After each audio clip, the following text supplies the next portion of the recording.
So technology as such is at this point set to revolutionize everything that we perceive as knowledge.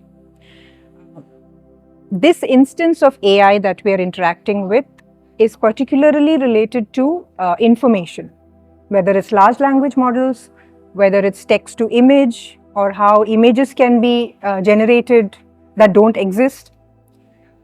All our discourses around communication, law, education, studies, everything is done through language.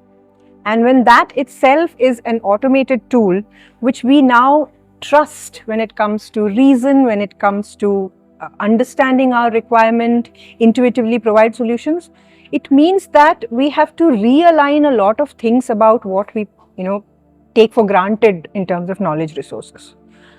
Which is why I don't think at this point we can completely say what it's going to evolve into in the future.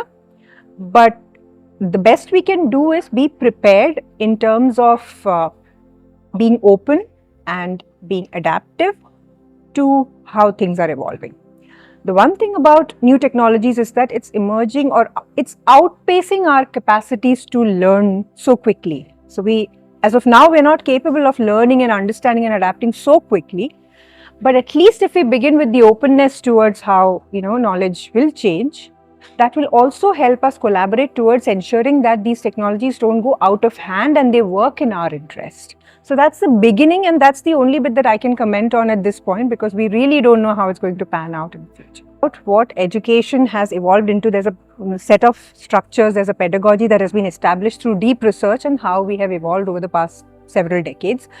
And that is in good reason, because we evolve in our early formative years. There is our brain's cognitive development, our own development in terms of social skills and everything, which is what education, primary and beyond that, equips us for. That is an aspect that I don't think can be replaced by new technologies, or even should be considered to be replaced at this stage. However, what technology renders is the capability of pushing us to think more critically towards complex problem solving. Because as of now, that there is a set of complacency that has come into higher education, or even college level education and things like that, where that complacency sets us back in our ability to keep up with emerging technologies and emerging ways of the world. And increasingly our problems are becoming more and more complex. So what happens when the new age challenges become more and more complex, and you need more brains to think about solutions for that. At the same time, if you don't have an education system that enables you or enables your capabilities in that direction, then you will be left behind as an entire generation, or within even a country as such. So the learning and upskilling part kicks in after high school is what I personally believe, wherein you should have the ability to experientially learn and understand how you can adapt newer technologies into applying them for actual solutions. You cannot theoretically understand these concepts. The second bit that I would like to add to that is the essential need to collaborate with people from different fields. One field alone cannot resolve a problem.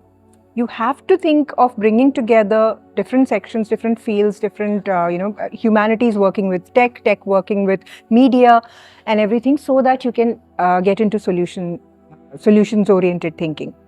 That is what higher education can enable students to do. You cannot have theory being put into rote mechanisms where you are just learning a bunch of things and just putting it out on paper, which now you can easily reproduce through ChatGPT. So there critical thinking skills come in, and how you will apply your ability to think of a problem and then resolve it collaboratively is where the inflection point now should direct us to. But primary education, with learning fundamentals of various subjects, helping us push those boundaries with cognitive development, is essential. Very specifically, there are not enough communities within technology, communities that you spoke about, that are thinking about solutions for the real world problems. So TinkerHub is one of the few within the state of Kerala that I've identified that actually wants to put technology to purpose real world purpose. And towards that, it is empowering the most perceptive audience, which is the young students and the young professional community within, developers and technologists as such, which is very novel, because if you look at the rest of the communities within the state, they are focusing primarily on growth, innovation at any cost. And that cost actually is getting heavier by the day, which the recognition of that has already settled in Western countries, where they are coming up with protocols to make sure that, the harm or the cost is not too much. But here we have not started thinking about it. So there is a dire need, and I see that Tinker Hub is consciously putting in effort towards addressing that. And that is why I'm so keen on collaborating over and over again with Tinker Hub. Yeah.